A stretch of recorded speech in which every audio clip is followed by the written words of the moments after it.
Hello guys, welcome to my YouTube channel. આજે ફરીથી મળશું નવા વ્લોગ સાથે. Good morning. સવારના પોરમાં મમ્મીએ જો ચા આપી બનાવવાનું કરી દીધું શરૂ. ને આ યુટ્યુબર જો આવી ગયા, ટાઈટના યુટ્યુબર આવી ગયા. ને મમ્મી જો આપણી હાટું બનાવે છે ગાયના દૂધની ચા. સવારનો કહુંબો સવારનો. સરસ. બહુ ઠંડી છે યુટ્યુબર ને આજે લાગે. બહુ ઠંડી લાગે. હા, હવે મમ્મી ચા જો પાકી ગઈ છે એટલે હવે ચા પી દઉં. જો સવારની પહેલી ચા ભરાવા મળી છે આપણા માટે. અમારા પ્રકાશભાઈ અત્યારમાં ગોરલ પાસે બેસી ગયા છે અને રોજનું શેડ્યુલ છે કે ગાય પાસે જવાનું, અને ગોરલને લઈને અત્યારમાં ક્યાં જાય છે? ફાઇનલી સવારના વાગી ગયા છે 8 ને હું ઘરેથી નીકળી ગયો છું ગાવું લઈને. આગળ જાય છે ગોરી, પાછળ આવે છે ગોરલ. ગોરલ આપણીથી બહુ બીવે છે, હમણાં ગોરલ આગળ કપાવશે. આપણી ગાયોને આયવેળ જે કરીને ઝાડવું આવે ને એના પાંદડા વધારે ભાવે, એટલે આપણે નળમાં ગાવ ઊભી રાખી ને આયવેળ કહેવાય. આયવેળના પાંદડા તોડીને ડાળું કાપી ને જો ખાવાનું કરી દીધું છે શરૂ. હજી આપણે વાડીની અંદર એન્ટર નથી થયા. જો આ વાડીનું આપણું સીંડું છે, હજી એન્ટર નથી થયા, બહાર ને બહાર ધરાઈ રહે. હવે સવારમાં આપણે ચા પી લઈએ અને આપણે ટ્રેક્ટરને પાઈ દેવાનું છે ડીઝલ. જો પ્રકાશભાઈ પીવરાવા મીણ્યા છે. ટ્રેક્ટરને પણ તરસ લાગે, આપણને પણ તરસ લાગે. का डॉक्टर मोटा पैसा दिखा दे बहुत मारे ओहो हो आपके जलवे बहुत है, थोड़ा सा आस्ते आस्ते काम करो.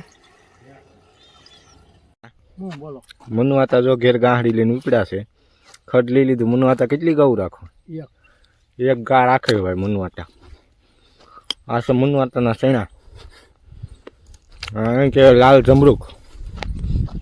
જમરૂક ખાતા ખાતા આપણે આવી ગયો છે શિવા કાકાનો ફોન, એટલે શિવા કાકાને ના જાય છે ચા પીવા. આગળ છે શિવા કાકાનું ઝીપડું છે. હવે ચા પીને પછી આગળ પાછું કંઈક નવું તમને બતાવી. વાડીની દેશી ચા. આવો આ શિવા શેઠ ભૂકીને પડી ગયું, કાઢવા મીણ્યા છે.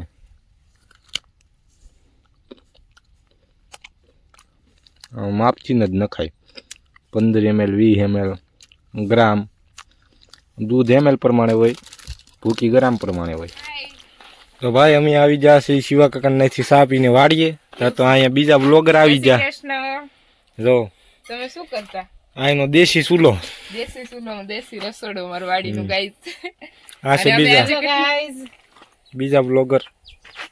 એક મિનિટ ઓલી બ્લોગરના ફોન ને બોન ને તમે જો કરોડપતિ બ્લોગર. એક મિનિટ ખમી જા રાખો. આને પાખો કરવા મીણ્યા છે. જો બ્લોગર બીજો વિડિયો ઉતારવા મીણ્યા છે. આ યુટ્યુબર, અમારે યુટ્યુબર દેખો, આ યુટ્યુબર અમને હેલ્પ કરતા બ્લોગ ઉતારવા, એની બદલે હવે નહીં હેલ્પ કરે. આવું ન કરે પ્રકાશભાઈ.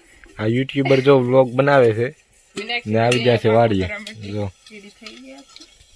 ને અહીંયા અમારી બેઠી ગોરલ બેઠી ખાય છે. અને આજે રસોઈ અહીંયા બનાવવાની છે. કાલની જેમ ગાયબ થઈ જવાનું છે કે? હા ઓ ભાઈ.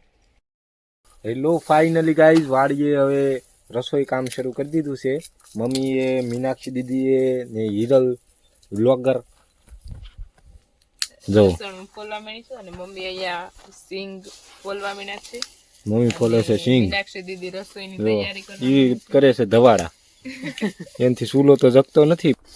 હિરલ દીદી લહણ હજી ફોલે છે. સવાર દિના હજી લહણ નથી ફોલાણું. મારા માએ જો માંડવી ફોલી નાખી એટલી. ને મીનું જો ગામ ધુવાડાને બદલે વાડી ધુવાડો શરૂ કર્યો છે. ને જોઈ સાની મુની ઊભી ફૂક નથી મારતી, ખાલી ધુવાડા જ કરે. હવે જરીક તાપે કઈ થોડું પાકી રહે. ત્યાં લઈ જા લાઈન ના કટકા. હળગાવા દઉં કઈ જગ્યાએ? મરબા હરકું કે તો ખરો. કપા પાય છે ભાઈ કાળુભાઈ. વાડી ગામમાંથી વાડી આવતા જ હિરલ છે, હિરલબેન ભરે છે કુંડી. જુઓ કુંડી.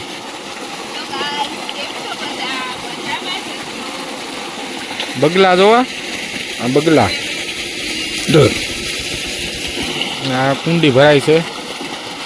હેલો ગાઈસ, જો હું તમને બતાવું છું પાપડનું પ્રક્રિયા શરૂ છે. જો પાપડ શેકાય છે આ તાવડી લઈ લ્યો તો નીચે ને આ રોટલા થઈ ગયા છે. જો આ કાંદા ભઠ્ઠા પર શેકવાના છે ભઠ્ઠા પાપડ. પર પાપડ શેકાશે હમણાં. હાલો પાપડ ખાવા.